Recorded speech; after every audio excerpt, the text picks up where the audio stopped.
Hi hello friends, good morning all of you. MRL study studio ಚಾನಲ್ಗೆ ತಮಗೆಲ್ಲರಿಗೂ ಸ್ವಾಗತಿಸುತ್ತಾ ಇವತ್ತಿನ ತರಗತಿಯಲ್ಲಿ ದೈಹಿಕ ಶಿಕ್ಷಣ ಶಿಕ್ಷಕರ ಒಂದು ಪಠ್ಯಕ್ರಮಕ್ಕೆ ಸಂಬಂಧಪಟ್ಟಂತಹ ಗ್ರೂಪ್ ಗೇಮ್ಸಲ್ಲಿ ಬರುವಂತಹ ಬಾಸ್ಕೆಟ್ಬಾಲ್ ಈ ಒಂದು ವಿಷಯದ ಮೇಲೆ ಇವತ್ತಿನ ತರಗತಿಯನ್ನು ಮಾಡ್ತಾಯಿದ್ದೀನಿ. ಈ ಹಿಂದೆ ನಾನು ಕಬಡ್ಡಿ, ಖೋ ಖೋ, ವಾಲಿಬಾಲ್ ಇಷ್ಟು ಗೇಮ್ಸ್ ಮೇಲೆ ತರಗತಿಗಳನ್ನು ಮಾಡಿದ್ದೀನಿ. ಇದು 4ನೇ ಒಂದು ಕ್ಲಾಸ್ ಆಗಿರ್ತೈತೆ ಗೇಮ್ಸ್ಗಳ ಮೇಲೆ. ಬಾಸ್ಕೆಟ್ಬಾಲ್ ಬಗ್ಗೆ ಇವತ್ತಿನ ಬಗ್ಗೆ ಏನು ಮಾಡೋಣ, ಸಂಕ್ಷಿಪ್ತವಾಗಿ ಈ ಒಂದು ತರಗತಿಯಲ್ಲಿ ತಿಳ್ಕೊಳ್ಳೋಣ. ಯಾರೆಲ್ಲ ದೈಹಿಕ ಶಿಕ್ಷಣ ಶಿಕ್ಷಕರ ಒಂದು ನೇಮಕಾತಿಗೆ ಪೂರ್ವ ಸಿದ್ಧತೆ ಮಾಡ್ಕೊಳ್ತಾ ಇದ್ದರು ಅವರು ಈ ತರಗತಿಗಳನ್ನು ಬಳಸ್ಕೊಳ್ಳಿ ಅಂತ ಹೇಳ್ತಾ ಇವತ್ತಿನ ತರಗತಿಯನ್ನು ಪ್ರಾರಂಭಿಸ್ತಾ ಇದ್ದೀನಿ. ಬಾಸ್ಕೆಟ್ಬಾಲ್ ಆಟ 5 ಜನ ಆಟಗಾರರನ್ನು ಒಳಗೊಂಡ 2 ತಂಡಗಳ ಮಧ್ಯೆ ಆಯಾತಾಕಾರದ ಒಂದು ಅಂಕಣದಲ್ಲಿ ಏನು ಮಾಡಿರುತ್ತೆ, ಈ ಒಂದು ಬಾಸ್ಕೆಟ್ಬಾಲ್ ಆಟ ನಡೀತೈತೆ. ಇದು ನೆಲದಿಂದ ಎತ್ತರದಲ್ಲಿ ಕಟ್ಟಿರುವಂತಹ 3.05 ಮೀಟರ್ ದೂರದಲ್ಲಿ ರಿಂಗ್ನೊಳಗೆ ಏನು ಮಾಡಬೇಕು, ನಾವು ಆ ಒಂದು ಬಾಲನ್ನು ತಂದು ಹಾಕುವುದರ ಇದು ಉದ್ದೇಶ, ಅಂದರೆ ಬಾಸ್ಕೆಟ್ ಮಾಡೋದು ಇದರ ಉದ್ದೇಶ ಆಗಿರ್ತೈತೆ. ಅಮೇರಿಕದ ಸ್ಪ್ರಿಂಗ್ ಫೀಲ್ಡ್ನ YMCA ತರಬೇತಿ ಶಾಲೆಯ ಶಿಕ್ಷಕರಾದಂತಹ ಡಾಕ್ಟರ್ ಜೇಮ್ಸ್ ನೈಸ್ಮಿತ್ ಅವರು ಈ ಒಂದು ವಾಲಿಬಾಲನ್ನು ಕಂಡುಹಿಡಿತಾರೆ. ಯಾರು ಕಂಡುಹಿಡಿದ್ರು ಅಂತ ಕೇಳಿದ್ರೆ ಡಾಕ್ಟರ್ ನೈಸ್ಮಿತ್ ಅವರು. ಡಾಕ್ಟರ್ ಜೇಮ್ಸ್ ನೈಸ್ಮಿತ್ ಅವರು, ಜೇಮ್ ಅಂತ ಆಗಿದ್ದಲ್ಲಿ ಜೇಮ್ಸ್ ಬರಬೇಕು. ಇವರು ಯಾವ ದೇಶದವರು ಅಂದರೆ ಅಮೇರಿಕ ದೇಶದವರು. ಎಷ್ಟರಾಗ ಕಂಡುಹಿಡಿತಾರೆ ಅಂದರೆ 1891ರಲ್ಲಿ ಕಂಡುಹಿಡಿತಾರೆ. ದೈಹಿಕ ಶಿಕ್ಷಣದ ವಿಭಾಗದ ನಿರ್ದೇಶಕರಾದಂತಹ ಡಾಕ್ಟರ್ ಲೂಥರ್ ಗಲಿಕ್ ಅವರ ಒಂದು ನಿರ್ದೇಶನಕ್ಕೆ ಪ್ರತಿಕ್ರಿಯೆಯಾಗಿ ಈ ಒಂದು ಈ ಒಂದು ಗೇಮನ್ನು ಕಂಡುಹಿಡಿತಾರೆ. ಮೊದಲ ಬಾರಿಗೆ ನಿಯಮಗಳನ್ನು ಬರೆದವರು, ಈ ಒಂದು ಬಾಸ್ಕೆಟ್ಬಾಲ್ ಈ ರೀತಿಯೇ ಆಡಬೇಕು ಅಂತೇಳಿ ರೂಲ್ಸ್ ರೆಗ್ಯುಲೇಷನ್ ಬರೆದವರು ಯಾರು ಅಂದರೆ ಅವರೇ, ಅದು ಕಂಡುಹಿಡಿದವರೇ ಏನು ಬರೀತಾರೆ ಅಂದರೆ ಜೇಮ್ಸ್ ನೈಸ್ಮಿತ್ ಕಂಡುಹಿಡಿದಾರಲ್ಲ ಅವರೇ ಕೂಡ ಈ ನಿಯಮಗಳನ್ನು ಬರೀತಾರೆ. 1906ರಲ್ಲಿ ಏನು ಮಾಡಿದ್ರು, ಬುಟ್ಟೆಯ ಬದಲಿಗೆ ಹಿಂಭಾಗದ ಹಲಗೆಯ ಅಂದರೆ ಬ್ಯಾಕ್ ಬೋರ್ಡನ್ನು ಅಳವಡಿಸ್ತಾರೆ. ಹಿಂದೆ ಏನಿತ್ತು, ಬ್ಯಾಕ್ ಬೋರ್ಡ್ ಇರಲಿಲ್ಲ, ಅಂದರೆ ಬ್ಲ್ಯಾಕ್ ಬೋರ್ಡ್ ಇರಲಿಲ್ಲ. ಬಾಲ್ ಹಾಕೋದು ತೆಗೆದು ಮಾಡ್ತಾರೆ. ಅದರ ಬದಲಾಗಿ ಆ ಒಂದು ಬುಟ್ಟೆಯ ಬದಲಾಗಿ ಏನು ಮಾಡ್ತಾರೆ, ಬ್ಯಾಕ್ ಬೋರ್ಡನ್ನು ಹಾಕ್ತಾರೆ.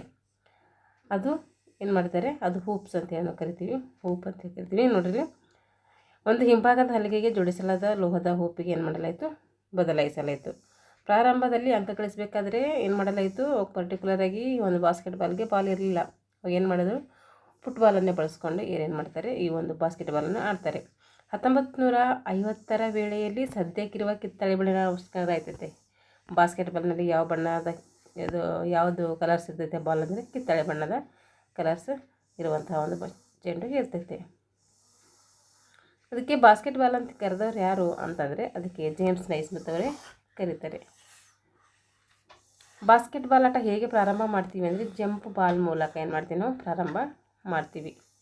USA ಏನು ಮಾಡಿತ್ತು, ಹುಟ್ಕೊಂಡಿತ್ತು.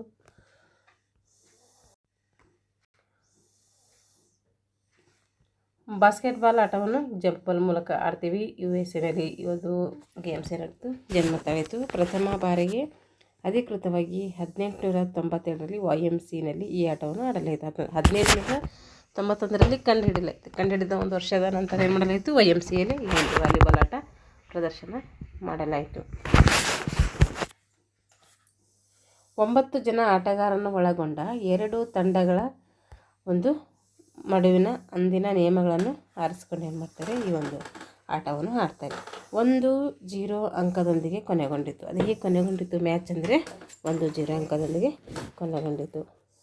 ಅಂಕ ಗಳಿಸಬೇಕಾದರೆ 25 ಅಡಿ ದೂರದಿಂದ ಚೆಂಡನ್ನು ಪುಟ್ಟಿಯೊಳಗೆ ಹಾಕಬೇಕಾಗಿತ್ತು. ಏನಾದರೂ ಅಂಕ ಬರಬೇಕು ಅಂದರೆ ನಾವೇನು ಮಾಡಬೇಕು, 25 ಅಡಿ ದೂರದಿಂದ ಚೆಂಡನ್ನು ಬುಟ್ಟಿಯೊಳಗೆ ಹಾಕಬೇಕಾಗಿತ್ತು. 1938ರಲ್ಲಿ ಪ್ರಥಮ ಬಾರಿಗೆ ಅಮೇರಿಕದ ಆಹ್ವಾನಿತ ಮಹಾವಿದ್ಯಾಲಯಗಳ ರಾಷ್ಟ್ರಮಟ್ಟದ ಪಂದ್ಯಾಟಕ್ಕೆ ಚಾಲನೆ ಸಿಕ್ಕಿತು. 1938ರಲ್ಲಿ ಏನು ಮಾಡಲಾಗುತ್ತದೆ, ಅಮೇರಿಕದ ಆಹ್ವಾನಿತ ಮಹಾವಿದ್ಯಾಲಯಗಳ ಒಂದು ರಾಷ್ಟ್ರಮಟ್ಟದ ಆಟಕ್ಕೆ ಏನು ಮಾಡ್ತವೆ, ಚಾಲನೆ ಸಿಗ್ತದೆ. 1946ರಲ್ಲಿ ನ್ಯಾಷನಲ್ ಬಾಸ್ಕೆಟ್ಬಾಲ್ ಅಸೋಸಿಯೇಷನ್ ಸ್ಥಾಪನೆ ಆಗ್ತದೆ, ಅಂದರೆ NBA ಸ್ಥಾಪನೆ ಆಗ್ತೈತೆ. 1946ರಲ್ಲಿ ನ್ಯಾಷನಲ್ ಬಾಸ್ಕೆಟ್ಬಾಲ್ ಅಸೋಸಿಯೇಷನ್ ಏನಾಗ್ತದೆ, ಪ್ರಾರಂಭ ಆಯ್ತದೆ. ಅದು ಎಲ್ಲ ಆಗಿತ್ತು ಅಂದರೆ ಅಮೇರಿಕಾದಲ್ಲಿ ರಚನೆ ಆಗ್ತದೆ. 1936ರಲ್ಲಿ ಬಾಸ್ಕೆಟ್ಬಾಲ್ ಕ್ರೀಡೆಯನ್ನು ಒಲಿಂಪಿಕ್ ಕ್ರೀಡಾಕೂಟದಲ್ಲಿ ಸೇರ್ಪಡೆ ಮಾಡ್ತಾರೆ. ನೋಡಿರಿ, 1936ರಲ್ಲಿ ಬಾಸ್ಕೆಟ್ಬಾಲ್ ಕ್ರೀಡೆಯನ್ನು ಎಲ್ಲಿ ಸೇರಿಸಲಾಯಿತು ಅಂದರೆ ಒಲಿಂಪಿಕ್ ಕ್ರೀಡಾಕೂಟದಲ್ಲಿ ಸೇರ್ಪಡೆ ಮಾಡ್ತಾರೆ. 1936ರಲ್ಲಿ ಬಾಸ್ಕೆಟ್ಬಾಲ್ ಕ್ರೀಡೆಯನ್ನು ಒಲಿಂಪಿಕ್ ಕ್ರೀಡಾಕೂಟದಲ್ಲಿ ಸೇರ್ಪಡೆ ಮಾಡಲಾಯಿತು. ನೋಡಿರಿ, ಅದು ಯಾವುದು ಮಾಡಲಾಯಿತು ಅಂದರೆ ಪುರುಷರ ವಿಭಾಗದಲ್ಲಿ ಮಾಡಲಾಯ್ತೈತೆ. ಮಹಿಳೆಯರ ವಿಭಾಗದಲ್ಲಿ ಬಾಸ್ಕೆಟ್ಬಾಲ್ ಯಾವಾಗ ಮಾಡಿದ್ರು ಅಂತಂದರೆ 1976ರಲ್ಲಿ ಸೇರ್ಪಡೆ ಮಾಡ್ತಾರೆ. 1936ರಲ್ಲಿ ಬಾಸ್ಕೆಟ್ಬಾಲ್ ಒಲಿಂಪಿಕ್ ಕ್ರೀಡೆಯಲ್ಲಿ ಯಾರ್ದು ಸೇರ್ಪಡೆ ಮಾಡಿದ್ರು ಅಂದರೆ ಪುರುಷರು ಮಾಡ್ತಾರೆ. 1976ರಲ್ಲಿ ಮಹಿಳೆಯರು ಕೂಡ ಸೇರ್ಪಡೆ ಮಾಡ್ತಾರೆ. 1937ರಲ್ಲಿ FBA ಅಂದರೆ FIBA federation the international basketball ಏನಾಗ್ತೈತೆ ಅವಾಗೆ ಸ್ಥಾಪನೆ ಆಗ್ತೈತೆ. ಅವಾಗ ಸ್ಥಾಪನೆ ಆಯಿತು 1937ರಲ್ಲಿ ಸ್ಥಾಪನೆ ಆಯ್ತೈತೆ. ಇದರ ಪ್ರಕಾರ ಏನಾಗ್ತದೆ, ಈ ಒಂದು ನಿಯಮಗಳು ಸಿದ್ಧವಾಗ್ತವೆ. ಇದು ಅಂಕಣ ನೋಡ್ರಿ, ವಾಲಿಬಾಲ್ ಬಾಸ್ಕೆಟ್ಬಾಲ್ನ ಅಂಕಣ. ಇದು ಉದ್ದ ಎಷ್ಟಿರ್ತದೆ ಅಂದರೆ 28 ಮೀಟರ್ ಉದ್ದ ಇರ್ತೈತೆ. ಉದ್ದ 28 ಮೀಟರ್ ಇರ್ತೈತೆ. ಅಗಲ ಎಷ್ಟಿರ್ತೈತೆ 15 ಮೀಟರ್ ಅಗಲ ಇರ್ತೈತೆ. ಇದಕ್ಕೇನಂತೀವಿ ನಾವು ಸೆಂಟರ್ ಲೈನ್ ಅಂತ ಹೇಳ್ತೀವಿ. ಇದು ಸೆಂಟರ್ ಸರ್ಕಲ್ ಎಷ್ಟಿರ್ತದೆ ಅಂದರೆ 3.60 ಮೀಟರ್ ಇರ್ತೈತೆ.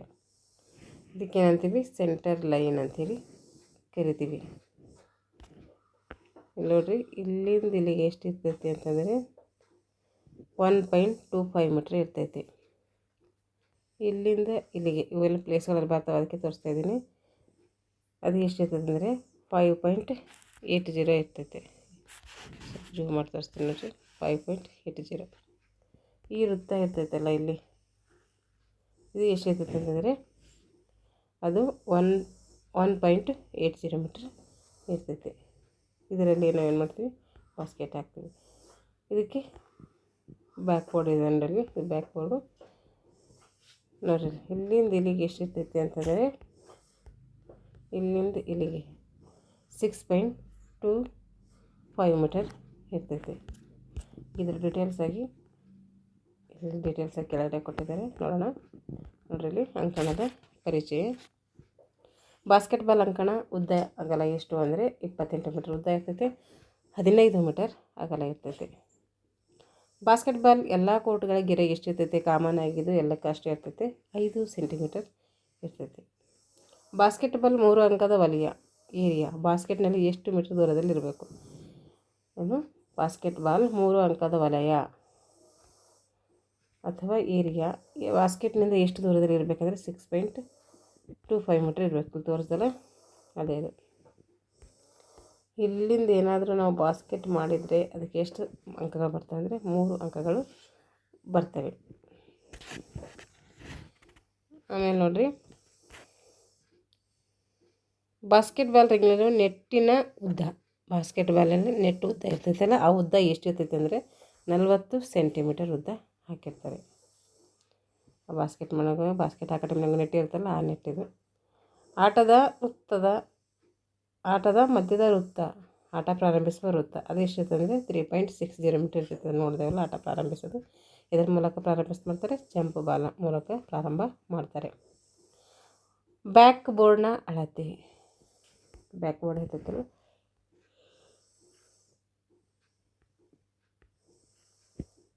ಇದು ಬ್ಯಾಕ್ ಬೋರ್ಡ್ ಅಂತ ತಿಳ್ಕೊರಿ. ಇದ್ರದ್ದು ಉದ್ದ ಎಷ್ಟಿರ್ತೈತೆ ಅಂದರೆ 1.80 ಮೀಟರ್ ಉದ್ದ ಇರ್ತೈತೆ. ಅದು ಅಗಲ ಬಂದುಬಿಟ್ಟು ಎಷ್ಟಿರ್ತದೆ 1.05 ಮೀಟರ್ ಅಗಲ ಇರ್ತೈತೆ. ಇದು ಇದರಲ್ಲಿ ಮೀಟರಲ್ಲಿ ಏನಾದರೂ ಸೆಂಟಿಮೀಟರ್ ಇರ್ತದೆ 180 ಸೆಂಟಿಮೀಟ್ರ್ ಉದ್ದ, 105 ಸೆಂಟಿಮೀಟ್ರ್ ಅಗಲ ಇರ್ತೈತೆ. ಬಾಸ್ಕೆಟ್ಬಾಲ್ ವೃತ್ತದ ಅಳತೆ, ಬಾಸ್ಕೆಟ್ಬಾಲ್ ವೃತ್ತ ಎಷ್ಟಿರ್ತೈತೆ ಅಂತಂದರೆ ಅದು 1.80 ಮೀಟರ್ ಇರ್ತೈತೆ. ಅಂತ್ಯಗೆರೆಯಿಂದ ಅಥವಾ ಕೊನೆಗೆರೆಯಿಂದ ಫ್ರೀ ಥ್ರೋ ಲೇನ್ ಎಷ್ಟಿರ್ತೈತೆ, ದೂರ ಎಷ್ಟಿರ್ತೈತೆ ಅಂದರೆ ಅದಕ್ಕೆ ತೋರಿಸ್ತೀನಿ. ಇದಕ್ಕೇನಂತೀವಿ ನೋಡ್ರಿ, ಅಂತ್ಯಗೆರೆ ಅಂದರೆ ಇದು ಅಂತ್ಯಗೆರೆ ಅಂತ ಇದಕ್ಕೇನಂತೀವಿ ಫ್ರೀ ಥ್ರೋ ಅಂತೀವಿ. ಅದಕ್ಕೆ ಎಲ್ಲಿಂದ ಎಲ್ಲಿಗೆ ಎಷ್ಟಿರ್ತದೆ ಅಂದರೆ 5.80 ಮೀಟರ್ ಇರ್ತೈತೆ.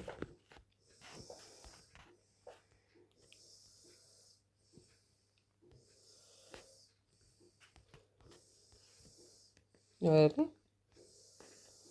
ಬಾಸ್ಕೆಟ್ ರಿಂಗ್ ಭೂಮಿಯಿಂದ ಇರುವಂತಹ ಎತ್ತರ ಎಷ್ಟು?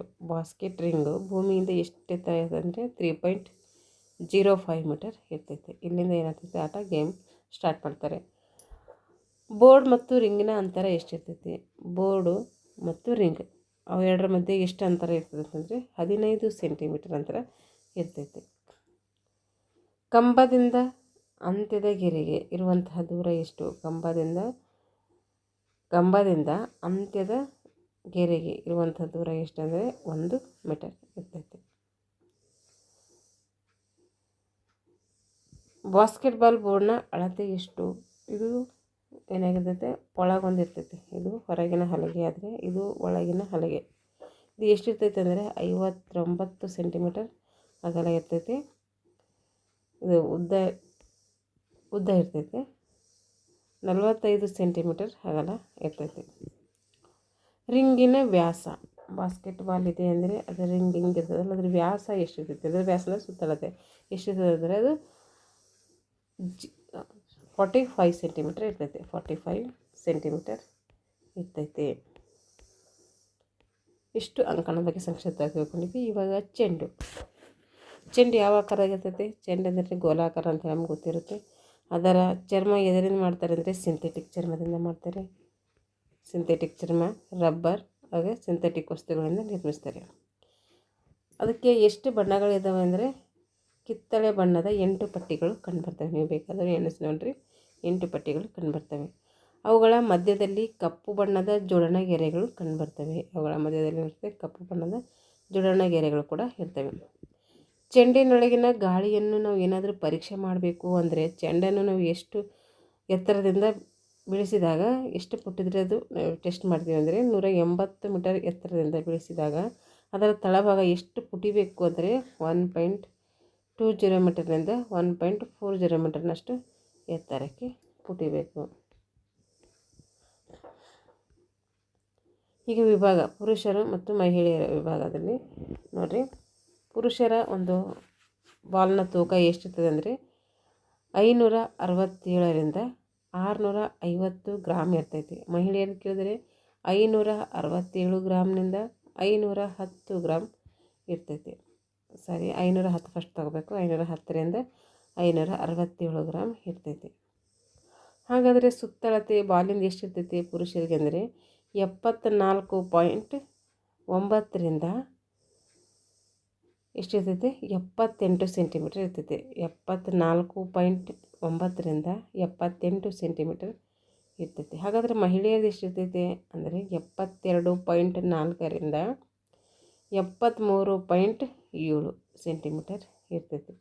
ಏನಾದರೂ ಮಿಲಿಮೀಟರ್ನ ಹೇಳಬೇಕಾದ್ರೆ ಪುರುಷರದು 749 ಎಂಎಂನಿಂದ 780 ಎಂಎಂ ಇರ್ತೈತಿ. ಮಹಿಳೆಯದು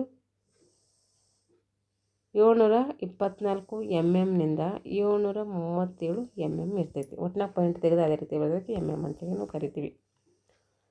ಆಟಗಾರರ ಸಂಖ್ಯೆ, ಬಾಸ್ಕೆಟ್ಬಾಲಲ್ಲಿ ಆಟಗಾರರು ಎಷ್ಟಿರ್ತಾರೆ ಟೋಟಲ್ ಆಗಿ ಅಂದರೆ ಟೋಟಲ್ ಬಂದುಬಿಟ್ಟು 12 ಜನ ಇರ್ತಾರೆ. ಆದರೆ ಇಲ್ಲಿ ಆಡುವವರು ಎಷ್ಟಿರ್ತಾರೆ ಅಂದರೆ 5 ಜನ ಮಾತ್ರ ಆಡ್ತಾರೆ. 7 ಜನ ಇರ್ತಾರೆ, ಬದಲಿ ಆಟಗಾರರು ಆಡ್ತಾರೆ. ಎಲ್ಲ ಗೇಮ್ಸಲ್ಲಿ ಆಡುವವರು ಹೆಚ್ಚಿರ್ತಾರೆ, ಬದಲಿ ಆಟಗಾರರು ಕಡಿಮೆ ಇರ್ತಾರೆ. ಆದರೆ ಈ ಗೇಮ್ಸಲ್ಲಿ ವಿಶೇಷತೆ ಏನು, ಆಡುವವರೇ ಏನಿರ್ತಾರೆ ಕಡಿಮೆ ಇರ್ತಾರೆ, ಬದಲಿ ಆಟಗಾರರು ಜಾಸ್ತಿ ಇರ್ತಾರೆ. ಪಂದ್ಯ ಪ್ರಾರಂಭವಾಗಲು ಕನಿಷ್ಠ ಎಷ್ಟು ಜನ ಆಟಗಾರರು ಇರಬೇಕು? 5 ಜನ ಆಟಗಾರರು ಇರಲೇಬೇಕು. ಆಟಗಾರರ ಎದೆ ಸಂಖ್ಯೆ ಎಲ್ಲಿಂದ ಪ್ರಾರಂಭ ಆಗ್ತದೆ ಅಂದರೆ 4ರಿಂದ 15ರವರೆಗೆ ಪ್ರಾರಂಭ ಆಗ್ತದೆ. ಈ ಒಂದು ಸಮಯ ನೋಡ್ರಿ, 10 ನಿಮಿಷ ಆಡಬೇಕು. 4 ಕ್ವಾರ್ಟರ್ಸ್ ಇರ್ತವೆ. 4 ಕ್ವಾರ್ಟರ್ಸ್ 10 ನಿಮಿಷದ ಇರ್ತವೆ, 4 ಆಗ್ತವೆ. ಅದ್ರ ಮಧ್ಯೆ ರೆಸ್ಟ್ ಎಷ್ಟಿರ್ತದೆ ನೋಡ್ರಿ, ಅಲ್ಪ ವಿಶ್ರಾಂತಿ 2 ನಿಮಿಷ ಇರ್ತೈತೆ, ದೀರ್ಘ ವಿಶ್ರಾಂತಿ 15 ನಿಮಿಷ, ಮತ್ತು ಅಲ್ಪ ವಿಶ್ರಾಂತಿ 2 ನಿಮಿಷ. 10 ಏನಂದರೆ 4 ಕ್ವಾರ್ಟರ್ಸ್. ಎಷ್ಟಾಯಿತು ಇದು ಟೋಟಲ್ ಬಂದುಬಿಟ್ಟು 40 ನಿಮಿಷದ ಆಟ ಆಗಿರ್ತೈತಿ ನೋಡಿರಿ. 1 ಕ್ವಾರ್ಟರ್ಗೆ 10 ನಿಮಿಷದಂತೆ 4 ಕ್ವಾರ್ಟರ್ಗೆ 40 ನಿಮಿಷ ಆಯಿತು. ಇಲ್ಲಿ ಮೊದಲು ಮತ್ತು ಎರಡನೇ ಕ್ವಾರ್ಟರ್ ಅವಧಿಗಳ ಮಧ್ಯೆ ಎಷ್ಟಿರ್ತೈತಿ? 2 ನಿಮಿಷ ವಿಶ್ರಾಂತಿ ಇರ್ತೈತಿ. ಅರ್ಧ ಸಮಯದ ನಂತರ ದೀರ್ಘ ವಿಶ್ರಾಂತಿ ಇರ್ತೈತಿ, ಅದು 15 ನಿಮಿಷ ಇರ್ತೈತಿ. ಅಂಕಗಳು ಏನಾದರೂ ಸಮವಾದವು ಅಂತಂದರೆ ಇಲ್ಲಿ 4 ಕ್ವಾರ್ಟರ್ ಆಡಿಸಿದಾಗ ಅಂಕಗಳು ಏನಾದರೂ ಸಮ ಆದವು ಅಲ್ಲಾದರೆ ಅವಾಗ ಏನು ಮಾಡ್ತಾರೆ? 5 ನಿಮಿಷಗಳ ಅಧಿಕ ಸಮಯವನ್ನು ನೀಡ್ತಾರೆ. ನೀಡಿ ಅಲ್ಲೇನು ಮಾಡ್ತಾರೆ? ನೀಡಿ ಆಟವಾಡಿಸಿ ಫಲಿತಾಂಶ ನೀಡ್ತಾರೆ. ಅಲ್ಲಿಯೂ ಏನಾದರೂ ಸಮವಾದರೆ ಅದೇ ರೀತಿ 5 ನಿಮಿಷ ಆಟ ಆಡಿಸ್ತಾ ಕಂಟಿನ್ಯೂ ಮಾಡ್ತಾರೆ. ಇಲ್ಲಿ ಪ್ರತಿ ಒಂದು ಅವಧಿಗೂ ಅಂಕಣ ಏನಾಗ್ತೈತೆ? ಬದಲಾವಣೆ ಆಗ್ತಾ ಇರಬೇಕು. ಪ್ರತಿಯೊಂದು ಅವಧಿಗೂ 5 ನಿಮಿಷ ಆಯಿತಾ ಅಂಕಣ ಬದಲಿಗೆ 35 ನಿಮಿಷ ಆಯಿತಾ ಅಂಕಣ ಬದಲಾವಣೆ ಆಗಬೇಕು. ಈ ರೀತಿ ಪೂರ್ತಿ ಫೈನಲ್ ಆಗೋ ಗಂಟ ಈ ರೀತಿಯೇ ಮಾಡಬೇಕು. ಹಾಗಾದರೆ ಟೈಮ್ ಔಟ್ಗಳು ಎಷ್ಟಿರ್ತವೆ ಇಲ್ಲಿ ಅಂತಂದರೆ 5 ಟೈಮ್ ಔಟ್ಗಳು ಇರ್ತವೆ. ಪಂದ್ಯಾಟದ ಮೊದಲರ್ಧದಲ್ಲಿ ಪ್ರತಿ ತಂಡಕ್ಕೂ 2 ಟೈಮ್ ಔಟ್ಗಳನ್ನು ನೀಡ್ತಾರೆ. ಒಟ್ಟು ಟೋಟಲು 5 ಇರ್ತವೆ. ಅದರಲ್ಲಿ ಪಂದ್ಯಾಟದ ಮೊದಲರ್ಧದಲ್ಲಿ 2 ಕ್ವಾರ್ಟರ್ಸ್ ಮುಗಿಯುವಂಥ ಆ ಟೈಮಲ್ಲಿ 2 ಟೈಮ್ ಔಟ್ಗಳನ್ನು ನೀಡ್ತಾರೆ. ದ್ವಿತೀಯಾರ್ಧದ ವೇಳೆಗೆ ಪ್ರತಿ ತಂಡಕ್ಕೆ 3 ಲಾಸ್ಟಿಗೆ ಏನು ಮಾಡ್ತಾರೆ? 3 ಮತ್ತು 4 ಕ್ವಾರ್ಟರ್ಸ್ ಆಡೋ ಟೈಮಲ್ಲಿ 3 ಟೈಮ್ ಔಟ್ಗಳನ್ನು ನೀಡ್ತಾರೆ. ಬೇಡಿಕೆ ಆಧಾರದ ಮೇಲೆ ಒಟ್ಟು ಟೈಮ್ ಔಟ್ಗಳು ಎಷ್ಟು? 5 ಇಲ್ಲಿ ಪಡ್ಕೋಬೋದು. ಹಾಗಾದರೆ ಟೈಮ್ ಔಟ್ನ ಸಮಯ ಎಷ್ಟಿರ್ತೈತೆ ಅಂದರೆ 60 ಸೆಕೆಂಡ್ಸ್ ಇರ್ತೈತೆ. ವಾಲಿಬಾಲ್ನಲ್ಲಿ 30 ಸೆಕೆಂಡ್ಸ್ ಇತ್ತು, ಇಲ್ಲಿ 60 ಸೆಕೆಂಡ್ಸ್ ಇರ್ತೈತೆ. ಹಲಗೆ ಇರ್ತದಲ್ಲ, ಆ ಹಲಗೆ ಅದು ದಪ್ಪ ಎಷ್ಟಿರ್ತೈತೆ ಅಂತಂದರೆ ಅದ್ರ ದಪ್ಪ 30 ಸೆಂಟಿಮೀಟ್ರ್ ದಪ್ಪ ಇರ್ತೈತೆ. ಸುತ್ತಲೂ 5 ಸೆಂಟಿಮೀಟ್ರ್ ದಪ್ಪವಾದ ಬಿಳಿ ಬಣ್ಣವನ್ನು ಹಚ್ತಾರೆ ಅದಕ್ಕೆ. ಅದು ಉದ್ದ ಎಷ್ಟಿರ್ತೈತೆ ಅಂತಂದರೆ 1.2 ಮೀಟರ್ ಉದ್ದ ಇರ್ತೈತೆ. ಅಗಲ ಹೇಳಿದರೆ 1.80 ಮೀಟ್ರ್ ಅಗಲ ಉದ್ದಕ್ಕಿಂತ ಅಗಲ ಏನಿರ್ತೈತೆ? ಜಾಸ್ತಿ ಇರ್ತೈತೆ. ಈಗ ರಿಂಗ್, ಕಬ್ಬಿಣದ ರಿಂಗ್ ಇದರಿಂದ ಮಾಡಿರ್ತಾರೆ, ಕಬ್ಬಿಣದಿಂದ ಮಾಡಿರ್ತಾರೆ. ಅದ್ರ ವ್ಯಾಸ ಎಷ್ಟಿರ್ತದೆ ಅಂದರೆ 45 ಸೆಂಟಿಮೀಟ್ರ್ ಇರ್ತೈತೆ. ಅದ್ರ ದಪ್ಪ ಎಷ್ಟಿರ್ತೈತೆ ಅಂದರೆ ಆ ರಿಂಗಿನ ದಪ್ಪ ಎಷ್ಟಿರ್ತದೆ ಅಂದರೆ 20 mm ಇರ್ತೈತೆ. ಹಾಗಾದರೆ ಅದ್ರ ತೂಕ ಎಷ್ಟಿರ್ತೈತೆ? ಇದ್ರದ್ದು ರಿಂಗಿನ ತೂಕ ಎಷ್ಟಿರ್ತದೆ ಅಂದರೆ 600ರಿಂದ 650 ಗ್ರಾಮ್ ತೂಕ ಇರಬೇಕಾಗುತ್ತೆ. ಎತ್ತರ ನೆಲದಿಂದ ಎಷ್ಟು ಎತ್ತರದಲ್ಲಿ ಇರಬೇಕದು? 3.05 ಮೀಟರ್ ಎತ್ತರದಲ್ಲಿ ಇರಬೇಕು. ಕೊನೆಯ ಗೆರೆಯಿಂದ 1.22 ಮೀಟರ್ ಅಂಕಣದಲ್ಲಿ ಏನು ಮಾಡಬೇಕು? ಅದು ಒಳಗೆ ಚಾರ್ಜ್ ಇರಬೇಕು. ಕೊನೆಯ ಗೆರೆಯಿಂದ 1.22 ಮೀಟರ್ ಒಳಗಡೆ ಇರಬೇಕದ ಅಂತ ಅರ್ಥ. ಈಗ ಹಿಂಭಾಗದ ಹಲಗೆ ಇದೆಲ್ಲ ಹೇಳಿದ್ದೀನಿ ಡೀಟೇಲಾಗಿ, ಇದು ಬೇಡ ಬಿಡಿ, ಇದು ಸ್ಕಿಪ್ ಮಾಡ್ತೀನಿ. ಇವಾಗ ತೀರ್ಪುಗಾರರು ಇಲ್ಲಿ 6 ಜನ ಇರ್ತಾರೆ. ಕಬಡ್ಡಿಯಲ್ಲಿ ಬಂದರು 6 ಜನ, ಖೋ ಖೋದಲ್ಲಿ ಬಂದರು 6 ಜನ, ಬಾಸ್ಕೆಟ್ಬಾಲ್ ಬಂದರು 6 ಜನ. ಆದರೆ ವಾಲಿಬಾಲಲ್ಲಿ 5 ಇರ್ತಾರೆ, ಇಲ್ಲಾಂದರೆ 7 ಇರ್ತಾರೆ. 5 ಹೆಂಗಂದರೆ ಲೈನ್ ಜಡ್ಜಸ್ ಏನಾದರೆ 2 ಇದ್ದರೆ ಅಲ್ಲಿ 5 ಜನ ಆಗ್ತಾರೆ. ಲೈನ್ ಜಡ್ಜಸ್ ಏನಾದರೆ 4 ಜನ ಇದ್ದರೆ ಅಲ್ಲಿ ಎಷ್ಟಾಗ್ತಾರೆ? 7 ಜನ ಆಗ್ತಾರೆ. ಇಲ್ಲಿ ರೆಫ್ರಿ ಇರ್ತಾನೆ, ಅಂಪೈರ್ ಇರ್ತಾನೆ, ಸ್ಕೋರರ್ ಇರ್ತಾನೆ, ಟೈಮ್ ಕೀಪರ್ ಇರ್ತಾನೆ, ಮತ್ತು 24 ಸೆಕೆಂಡ್ ಆಪರೇಟರ್ ಇರ್ತಾರೆ. ಇದು ವಿಶೇಷತೆ ಗೇಮ್ಸ್ ಇದೆ. ಮತ್ತು ಚೇರ್ಮನ್ ಇರ್ತಾರೆ. ಟೋಟಲ್ ಬಂದುಬಿಟ್ಟು ಎಷ್ಟು ಜನ ಇರ್ತಾರೆ? 6 ಜನ ಅಧಿಕಾರಿಗಳಿರ್ತಾರೆ ಇಲ್ಲಿ. ಬಾಸ್ಕೆಟ್ಬಾಲ್ ಕ್ರೀಡೆಯಲ್ಲಿ ನಾವು ಯಾವ ಪದಗಳನ್ನು ಬಳಸ್ತೀವಿ ಅಂತೇಳಿ ಕೇಳ್ತಾರೆ ಎಕ್ಸಾಮಲ್ಲಿ. ಡ್ರಿಬಲ್ ಬಳಸ್ತೀವಿ, ಪಿವೋಟಿಕ್ ಬಳಸ್ತೀವಿ, ಜಂಪ್ ಶಾಟ್ ಬಳಸ್ತೀವಿ, ಲೇ ಆಫ್ ಶಾಟ್ ಬಳಸ್ತೀವಿ, ಶೂಟ್ ಬಳಸ್ತೀವಿ, jump stop, screening, post play, fast break ಇವೆಲ್ಲ ಪದಗಳನ್ನು ಬಾಸ್ಕೆಟ್ಬಾಲ್ನಲ್ಲಿ ಬಳಸ್ತೀವಿ. ಹಾಗಾದರೆ ಬಾಸ್ಕೆಟ್ಬಾಲ್ ಆಡಬೇಕಾದ್ರೆ ಏನು ನಿಯಮಗಳಿದ್ದಾವೆ ನೋಡಿರಿ. ಮಧ್ಯ ರೇಖೆಯ ನಡುವೆ 3.60 ಮೀಟರ್ ವೃತ್ತದಲ್ಲಿ ಏನು ಮಾಡ್ತಾರೆ? ಆವರಣದಲ್ಲಿ ರೆಫ್ರಿ ಜಂಪ್ ಬಾಲ್ ಮೂಲಕ ಏನು ಮಾಡ್ತಾರೆ? ಆಟವನ್ನು ಪ್ರಾರಂಭ ಮಾಡ್ತಾರೆ. 3 ಅಂಕದ ಗೆರೆಯ ಹಿಂದಿನಿಂದ ಅಂದರೆ 7 ಮೀಟರ್ ದೂರ, ಅದೇನಿತ್ತಲ್ಲ 3 ಮೀಟರ್ ಅಂಕ 6.80. ಇಲ್ಲಿಂದ ಏನಾದರೂ ನಾವು ಬಾಲ್ ಹಾಕಿದರೆ ಅಲ್ಲಿ 3 ಅಂಕಗಳು ಸಿಗ್ತವೆ. ಉಳಿದೆಲ್ಲ ಪ್ರದೇಶದ ಎಲ್ಲಿಂದ ಹಾಕಿದ್ರು ಕೂಡ ಏನು ಮಾಡ್ತೀವಿ? 2 ಅಂಕಗಳು ಅಲ್ಲಿ ನೀಡ್ತಾರೆ. ಎಲ್ಲಿಂದ ಹಾಕಿದ್ರು ಅಲ್ಲಿ 2 ಅಂಕಗಳು ಸಿಗ್ತವೆ. ಇನ್ನು ಫ್ರೀ ಥ್ರೋ ಸಂದರ್ಭದಲ್ಲಿ ಏನಾದರೂ ನಾವು ಇದು ಮಾಡ್ಕೊಂಡ್ರೆ ಫ್ರೀ ಥ್ರೋ ಸಂದರ್ಭದಲ್ಲಿ 1 ಅಂಕ ಸಿಗ್ತೈತೆ.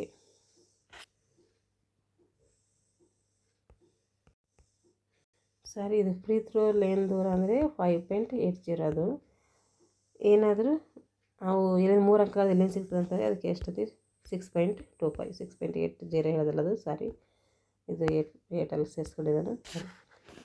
ಇವಾಗ ನೋಡಿರಿ,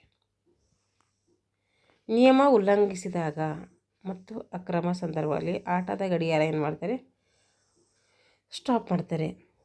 ಆಟಗಾರರೊಬ್ಬ 5 ತಪ್ಪುಗಳನ್ನು ಮಾಡಿದರೆ ಆತನನ್ನು ಪಂದ್ಯದಿಂದ ಏನು ಮಾಡ್ತಾರೆ, ಅನರ್ಹಗೊಳ್ಳುತ್ತಾರೆ. ಡಿ ಏರಿಯಾದಿಂದ ಬಾಸ್ಕೆಟ್ ಹಾಕಿದಾಗ ಎಷ್ಟು ಅಂಕಗಳು ಸಿಗ್ತವೆ, 2 ಅಂಕಗಳು ಸಿಗ್ತವೆ. ಫ್ರೀ ಥ್ರೋಗಳನ್ನು ನೀಡಿದ ಸಮಯದಲ್ಲಿ ಅಂದರೆ 6.25 ಮೀಟರ್ ಅರ್ಧ ವೃತ್ತದ ಗೆರೆಯೊಳಗೆ ಫ್ರೀ ಥ್ರೋ ತೆಗೆದುಕೊಳ್ಳುವಂತಹ ತಂಡದ 4 ಮಂದಿ ಆಟಗಾರರು, ಅದಕ್ಕೇನಂತೀವಿ 6.25ಗೆ 3 ಮೀಟರ್ ಅದು ತೋರಿಸ್ತಲ್ಲ, ಅದಕ್ಕೇನಂತೀವಿ ಫ್ರೀ ಥ್ರೋ ಅಂತೀವಿ ನೋಡಿರಿ.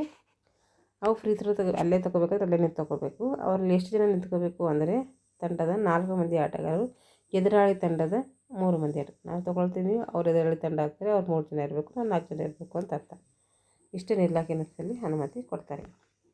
ಚೆಂಡನ್ನು ಒದೆಯುವುದು, ಎತ್ತಿಕೊಂಡು ಓಡುವುದು, ಗೋಲಾಗದಂತೆ ಆಟಗಾರರು ಒಬ್ಬರನ್ನೊಬ್ಬರು ತಳ್ಳುವುದು ಅಥವಾ ಹಿಡಿದುಕೊಂಡರೆ ಅದು ತಪ್ಪಾಗಿ ಎದುರಾಳಿ ತಂಡದವರಿಗೆ ಫ್ರೀ ಥ್ರೋ ಅಥವಾ ಸ್ವಚ್ಛಂದ ಅವಕಾಶ ನೀಡಲಾಗ್ತದೆ. ಈ ರೀತಿ ಯಾವಾಗ ಫ್ರೀ ಥ್ರೋ ನೀಡ್ತಾರೆ ಅಂದರೆ ಚೆಂಡನ್ನು ಒದ್ದಿದರೆ, ಎತ್ತಿಕೊಂಡು ಓಡುವುದು, ಗೋಲಾಗದಂತೆ ತಡೆದು ಆಟಗಾರರು ಒಬ್ಬರನ್ನೊಬ್ಬರು ತಳ್ಳಿದರೆ, ಈ ರೀತಿ ಮಾಡಿದರೆ ಏನು ಮಾಡ್ತೈತೆ, ಫ್ರೀ ಥ್ರೋ ಕೊಡ್ತಾರೆ.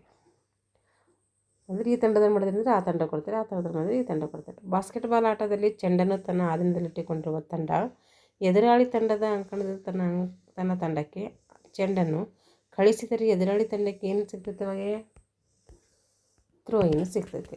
ಬಾಸ್ಕೆಟ್ಬಾಲ್ ಆಟದಲ್ಲಿ ಚೆಂಡನ್ನು ತನ್ನ ಆಧೀನದಲ್ಲಿ ನಾವು ಇಟ್ಕೊಂಡಿದ್ದೀವಿ ಅಂತ ತಿಳ್ಕೊಳ್ಳಿ.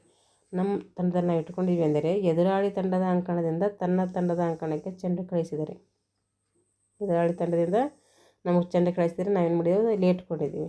ಅವಾಗ ಎದುರಾಳಿ ತಂಡಕ್ಕೆ ಏನು ಕೊಡ್ತಾರೆ, ನಾವು ಬಾಲ್ ಹಾಕಲಿಲ್ಲ ಅಂದರೆ ಥ್ರೋ ಇನ್ ಅಂಥೇಳಿ ಕೊಡ್ತಾರೆ.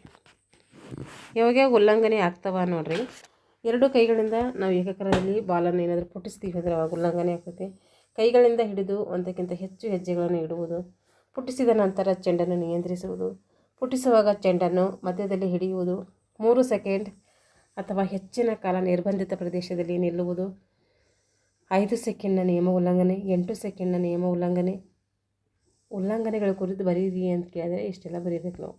2 ಕೈಗಳಿಂದ ಏಕಕಾಲದಲ್ಲಿ ಪುಟ್ಟಿಸುವುದು, ಕೈಗಳಲ್ಲಿ ಹಿಡಿದು ಒಂದಕ್ಕಿಂತ ಹೆಜ್ಜೆ ಏನಾದರೂ ನಾವು ಬಾಲ್ ಹಿಡ್ಕೊಂಡು ಒಂದಕ್ಕಿಂತ ಹೆಜ್ಜೆ ಇಟ್ಟಿದರೆ, ಪುಟ್ಟಿಸಿದ ನಂತರ ಚೆಂಡನ್ನು ನಿಯಂತ್ರಿಸುವುದು, ಪುಟ್ಟಿಸುವಾಗ ಚೆಂಡನ್ನು ಮಧ್ಯದಲ್ಲಿ ಹಿಡಿಯುವುದು, ಆ ರೀತಿಯೆಲ್ಲ ಮಾಡೋಂಗಿಲ್ಲ.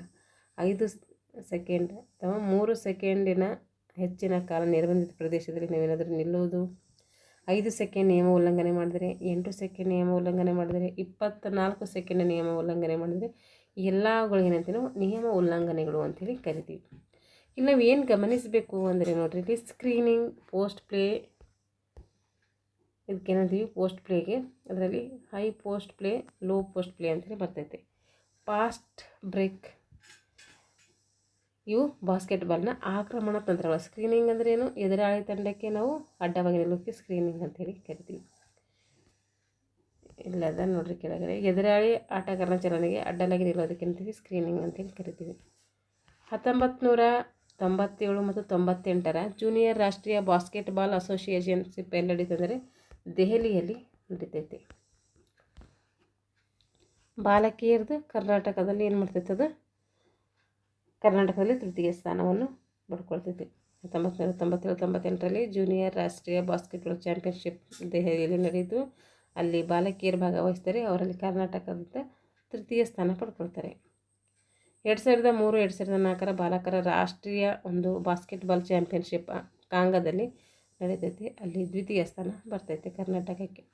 ಈಗ ಇದ್ರ ಮೇಲೆ ಕೇಳುವಂಥ ಇಂಪಾರ್ಟೆಂಟ್ ಪ್ರಶ್ನೋತ್ತರಗಳು ನೋಡಿರಿ. 24 ಸೆಕೆಂಡ್ ಆಪ್ರೇಟರ್ ಈ ಕಡೆಗೆ ಸಂಬಂಧಿಸಿದರೆ ಬಾಸ್ಕೆಟ್ಬಾಲ್ ಅಲ್ಲಿ ಯಾರ್ಯಾರು ಬರ್ತಾರೆ, 3 ಸೆಕೆಂಡ್, 5 ಸೆಕೆಂಡ್, 8 ಸೆಕೆಂಡ್, 24 ಸೆಕೆಂಡ್ ಬರ್ತವೆ.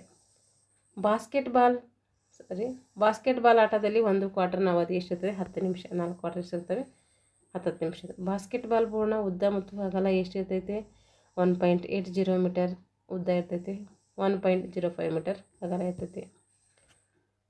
ಈಗ ಬಾಸ್ಕೆಟ್ಬಾಲ್ ಆಟದಲ್ಲಿ ಆಟಗಾರನೊಬ್ಬ ಬಾಸ್ಕೆಟ್ನಿಂದ 7 ಮೀಟರ್ ದೂರದಿಂದ ಫೀಲ್ಡ್ ಗೋಲ್ ಮಾಡಿದರೆ ಅವರಿಗೆ ಎಷ್ಟು ಅಂಕಗಳು ಸಿಗ್ತವೆ, 3 ಅಂಕ. ಉಳಿದೆಲ್ಲ ಕಡೆಯಿಂದ 2 ಅಂಕ. ಫ್ರೀ ಥ್ರೋ ತೆಗೆದುಕೊಂಡಾಗ 1 ಅಂಕ. ಬಾಸ್ಕೆಟ್ಬಾಲ್ ರಿಂಗ್ನ ಒಳ ವ್ಯಾಸ ಎಷ್ಟಿರ್ತೈತೆ, 45 ಸೆಂಟಿಮೀಟರ್ ಇರ್ತೈತೆ. ಬಾಸ್ಕೆಟ್ಬಾಲ್ ಆಟದಲ್ಲಿ ಸಾಮಾನ್ಯವಾಗಿ ಅನುಸರಿಸುವ ಕ್ರೀಡಾಧಿಕಾರತ್ವದ ಯಾಂತ್ರಿಕತೆ ಏನು ಅಂದರೆ ಲೀಡ್ ಆಫ್ ಟೇಲ್ ಅಂದರೆ ಟ್ರಾಯಲ್ ಅಂತೇಳಿ ಕರಿತೀವಿ. ಬಾಸ್ಕೆಟ್ಬಾಲ್ ಆಟ ಬಾಲ್ ಆಟಗಾರರಿಗೆ ಎದೆ ಸಂಖ್ಯೆಯನ್ನು ಎಲ್ಲಿಂದ ಕೊಡ್ತೀವಿ? 4ರಿಂದ 15ರವರೆಗೆ ಕೊಡ್ತೀವಿ. ಬಾಸ್ಕೆಟ್ಬಾಲ್ ಆಟದಲ್ಲಿ ಆಕ್ರಮಣಕಾರಿ ಆಟಗಾರನ ಮುಖ್ಯ ಗುರಿ ಏನು? ಪಾಯಿಂಟ್ ಸ್ಕೋರ್ ಮಾಡುವುದು ಅಥವಾ ಬಾಸ್ಕೆಟ್ ಮಾಡುವುದು ಅಂತ ಅರ್ಥ. ಡಂಕ ಕೌಶಲ್ಯ ಈ ಕಡೆಯಲ್ಲಿ ಬರ್ತದೆ ಅಂದರೆ ಬಾಸ್ಕೆಟ್ಬಾಲ್ನಲ್ಲಿ ಬರ್ತದೆ. ಬಾಸ್ಕೆಟ್ಬಾಲ್ ಆಟದಲ್ಲಿ ಬಾಸ್ಕೆಟ್ ರಿಂಗ್ ವಲಯದಿಂದ ಮೇಲ್ತುದಿಯ ಎತ್ತರ ಎಷ್ಟಿರ್ತದೆ? 3.05 ಮೀಟರ್ ಇರ್ತೈತೆ. ಬಾಸ್ಕೆಟ್ಬಾಲ್ ಅಂಕಣದ ಉದ್ದ ಮತ್ತು ಅಗಲ ಎಷ್ಟು ಅಂದರೆ 28 ಮೀಟರ್ ಉದ್ದ ಇರ್ತೈತೆ, 15 ಮೀಟರ್ ಅಗಲ ಇರ್ತೈತೆ. ಬಾಸ್ಕೆಟ್ಬಾಲ್ ಯಾರು ಕಂಡುಹಿಡಿದ್ರು? ಜೇಮ್ಸ್ ನೈಸ್ಮಿತ್ ಅವರು ಕಂಡುಹಿಡ್ತಾರೆ. ಬಾಸ್ಕೆಟ್ಬಾಲ್ ಆಟವನ್ನು ಮಧ್ಯದ ಗೆರೆಯಿಂದ 3.60 ಮೀಟರ್ ಇರ್ತದಿಂದ ರೆಫ್ರಿ ಚೆಂಡನ್ನು ಟಾಸ್ ಮಾಡುವ ಮೂಲಕ ಏನು ಮಾಡ್ತಾರೆ? ಪ್ರಾರಂಭ ಮಾಡ್ತಾರೆ ಅಂದರೆ ಜಂಪ್ ಬಾಲ್ ಮಾಡುವುದರ ಮೂಲಕ. ಪುರುಷರ ವಿಭಾಗದ ಒಂದು ಬಾಸ್ಕೆಟ್ಬಾಲ್ ತೂಕ ಎಷ್ಟಾಗಿರ್ತೈತೆ? 567 ಗ್ರಾಮ್ನಿಂದ 650 ಗ್ರಾಮ್ ಇರ್ತೈತೆ. ಹಾಗಾದರೆ ಮಹಿಳೆಯರಿಗೆ ಎಷ್ಟಿರ್ತೈತೆ? 567ರಿಂದ 510 ಇರ್ತೈತೆ. 510ರಿಂದ 567 ಗ್ರಾಮ್ ಇರ್ತೈತೆ. ಬಾಸ್ಕೆಟ್ಬಾಲ್ ಆಟದಲ್ಲಿ ಚೆಂಡು ಆಟಗಾರನ ಅಧೀನದಲ್ಲಿ ಅದೇ ತಂಡದ ಯಾವುದೇ ಆಟಗಾರ ನಿರ್ಬಂಧಿತ ಚಿತ್ರದಲ್ಲಿ ಹೆಚ್ಚು ಸಮಯ 3 ಸೆಕೆಂಡ್ವರೆಗೂ ನಿಲ್ಲಂಗಿಲ್ಲ. ಬಾಸ್ಕೆಟ್ಬಾಲ್ ಪಂದ್ಯ ಒಂದು ಟೈಮ್ ಔಟ್ನ ಕಾಲಾವಧಿ ಎಷ್ಟು? 1 ನಿಮಿಷ ಅಂದರೆ 60 ಸೆಕೆಂಡ್ಸ್. ಬಾಸ್ಕೆಟ್ಬಾಲ್ ಬೋರ್ಡ್ನಲ್ಲಿರುವಂತಹ ರಿಂಗಿನ ನಡುವಿನ ಅಂತರ ಎಷ್ಟಂದರೆ 15 ಸೆಂಟಿಮೀಟರ್. ಬಾಸ್ಕೆಟ್ಬಾಲ್ ಬೋರ್ಡ್ನಲ್ಲಿರೋ ಚೌಕದ ವಿಸ್ತೀರ್ಣ ಎಷ್ಟು ಅಂತಂದರೆ 0.59 ಉದ್ದ ಇರ್ತೈತೆ, 0.45 ಮೀಟರ್ ಅಗಲ ಇರ್ತೈತೆ. ಬಾಸ್ಕೆಟ್ಬಾಲ್ ಆಟದ ಉಗಮ ಎಲ್ಲಿ ಆಯ್ತು ಅಂದರೆ USA. ಬಾಸ್ಕೆಟ್ಬಾಲ್ ಆಟದಲ್ಲಿ ಈ ಸನ್ನಿವೇಶದಲ್ಲಿ ಬದಲಿ ಆಟಗಾರ ಬದಲಾವಣೆ ಮಾಡ್ಬೋದು ಅಂದರೆ ಬಾಲ್ ಡೆಡ್ ಆದಾಗ ಮಾಡ್ಬೋದು.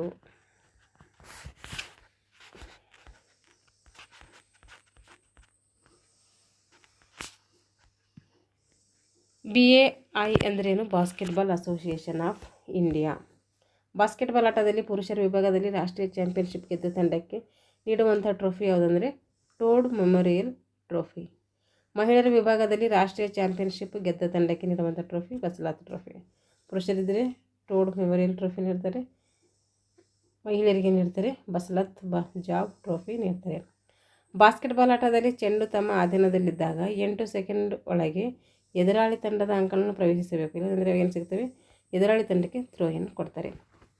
ಬಾಸ್ಕೆಟ್ಬಾಲ್ ಆಟದಲ್ಲಿ ಚೆಂಡು ತಮ್ಮ ಅಧೀನದಲ್ಲಿದ್ದಾಗ 8 ಸೆಕೆಂಡಿನ ಒಳಗೆ ಎದುರಾಳಿ ತಂಡದ ಅಂಕಣವನ್ನು ಪ್ರವೇಶಿಸಬೇಕು. ಇಲ್ಲದಿದ್ದರೆ ಎದುರಾಳಿ ತಂಡಕ್ಕೆ ಥ್ರೋ ಇನ್ ನೀಡ್ತಾರೆ. ಬಾಸ್ಕೆಟ್ಬಾಲ್ ಆಟದಲ್ಲಿ ಪ್ರತಿ ತಂಡ ಪಂದ್ಯದ ಮೊದಲನೇ ಅರ್ಧದಲ್ಲಿ ಮತ್ತು ಎರಡನೇ ಅರ್ಧದಲ್ಲಿ ಅಂದರೆ 1 ಮತ್ತು 2ನೇ ಅವಧಿಯಲ್ಲಿ 2 ಮತ್ತು 3 ಮತ್ತು 4ನೇ ಅವಧಿಯಲ್ಲಿ ಪಡೆಯಬಹುದ ಟೈಮ್ಔಟ್ಗಳು ಎಷ್ಟಂದರೆ 5 ಪಡಿಬೋದು. ಮೊದಲು 2 ಪಡ್ಕೊತಾರೆ, ಆಮೇಲೆ 2 ಆಮೇಲೆ 3. ಫಸ್ಟ್ ಅರ್ಧದಲ್ಲಿ 2, ಎರಡನೇ ಅರ್ಧದಲ್ಲಿ 3. ಬಾಸ್ಕೆಟ್ಬಾಲ್ ಆಟವು ಎಷ್ಟು ನಿಮಿಷದ ಆಟವಾಗಿರ್ತದೆ ಅಂದರೆ 10 ನಿಮಿಷದ 4 ಕ್ವಾರ್ಟರ್ಗಳು ಅಥವಾ 4 ಅವಧಿಗಳು ಅಂತೇಳಿ ಕರಿತೀವಿ. ಬಾಸ್ಕೆಟ್ಬಾಲ್ ಆಟದ ಮೊದಲನೇ ಮತ್ತು ಎರಡನೇ ಅವಧಿಯ ನಡುವೆ ಎಷ್ಟು ವಿಶ್ರಾಂತಿ ಸಿಗ್ತದೆ ಅಂದರೆ 2 ನಿಮಿಷ. ದೀರ್ಘ ವಿಶ್ರಾಂತಿ 15 ನಿಮಿಷ. ಬಾಸ್ಕೆಟ್ಬಾಲ್ ಆಟದಲ್ಲಿ ಆಟಗಾರರು ಒಮ್ಮೆ ಡ್ರಿಬಲ್ ಮಾಡಿ ಕೈಗಳಿಂದ ಚೆಂಡನ್ನು ಹಿಡಿದರೆ ಅದನ್ನು ಎಷ್ಟು ಸೆಕೆಂಡ್ ಒಳಗಾಗಿ ಇನ್ನೊಬ್ಬರಿಗೆ ಕೊಡಬೇಕು ಅಥವಾ ಬಾಸ್ಕೆಟ್ ಹಾಕಬೇಕು ಅಂತಂದರೆ 5 ಸೆಕೆಂಡ್ ಒಳಗೆ. ಬಾಸ್ಕೆಟ್ಬಾಲ್ ಆಟದಲ್ಲಿ ಚೆಂಡು ತಮ್ಮ ತಂಡದ ಅಧೀನಕ್ಕೆ ಬಂದ ನಂತರ ಎಷ್ಟು ಸೆಕೆಂಡ್ ಒಳಗೆ ಬುಟ್ಟಿಯೊಳಗೆ ಹಾಕಬೇಕು ಅಂದರೆ 24 ಸೆಕೆಂಡ್ ಒಳಗೆ ನಾವು ಬಾಸ್ಕೆಟ್ ಹಾಕಬೇಕು. ಎದುರಾಳಿ ತಂಡಕ್ಕೆ ಹಾಕಲಿಲ್ಲ ಅಂದರೆ ಏನಾಗ್ತದೆ? ಎದುರಾಳಿ ತಂಡಕ್ಕೆ ಥ್ರೋ ಇನ್ ಕೊಡ್ತಾರೆ. ಬಾಸ್ಕೆಟ್ಬಾಲ್ ಪಂದ್ಯದಲ್ಲಿ ಒಬ್ಬ ಆಟಗಾರ ಎಷ್ಟು ಬಂಡಾಟಗಳನ್ನು ಮಾಡಿದಾಗ ಅವನನ್ನು ಫಾಲ್ ಮಾಡ್ತಾರೆ ಅಂದರೆ 5. ಸ್ಕ್ರೀನಿಂಗ್ ಮತ್ತು ಲೇ ಆಫ್ ಈ ಕ್ರೀಡೆಗೆ ಸಂಬಂಧಪಟ್ಟಿವೆ ಅಂದರೆ ಬಾಸ್ಕೆಟ್ಬಾಲ್ ಆಟಕ್ಕೆ ಮೊದಲು ಉಪಯೋಗಿಸಿದ ಚೆಂಡು ಯಾವುದಂದರೆ ಅದು ಸಾಕರ್ ಬಾಲನ್ನು ಉಪಯೋಗಿಸ್ತಾ ಇದ್ದರು ಅವಾಗ ಅವರು. ಬಾಸ್ಕೆಟ್ಬಾಲಲ್ಲಿ ಅರ್ಜುನ ಪ್ರಶಸ್ತಿ ಪಡೆದವರು ಹೆಸರುಗಳಲ್ಲಿ ಕೊಟ್ಟಿದ್ದಾರೆ. ಇದೇ ನಮಗೆ ರೀಸೆಂಟಾಗಿ ನಮಗೂ ಅಷ್ಟು ನ್ಯೂಸ್ ಆಗೋದಿಲ್ಲ, ಇದು ರೀಸೆಂಟಾಗಿರೋದು ನೋಡ್ಕೋಬೇಕು, ಇದೇನು ಬೇಡ. ಇಲ್ಲಿಗೆ ಏನಾಯಿತು? ಬಾಸ್ಕೆಟ್ಬಾಲ್ಗೆ ಸಂಬಂಧಪಟ್ಟಂತಹ ಗೇಮ್ಸ್ ಬಗ್ಗೆ ಏನು ಮಾಡಿದ್ದೀನಿ ನಾನು ಸಂಕ್ಷಿಪ್ತವಾಗಿ ಹೇಳಿದ್ದೀನಿ. ಮುಂದಿನ ತರಗತಿಯಲ್ಲಿ ಮುಂದಿನ ಲೆಸನ್ನೊಂದಿಗೆ ಮತ್ತೆ ಭೇಟಿಯಾಗೋಣ ಅಂತ ಹೇಳ್ತಾ ಇಲ್ಲಿಗೆ ತರಗತಿಯನ್ನು ಮುಗಿಸ್ತಾ ಇದ್ದೀನಿ. ಎಲ್ಲರಿಗೂ ಧನ್ಯವಾದಗಳು.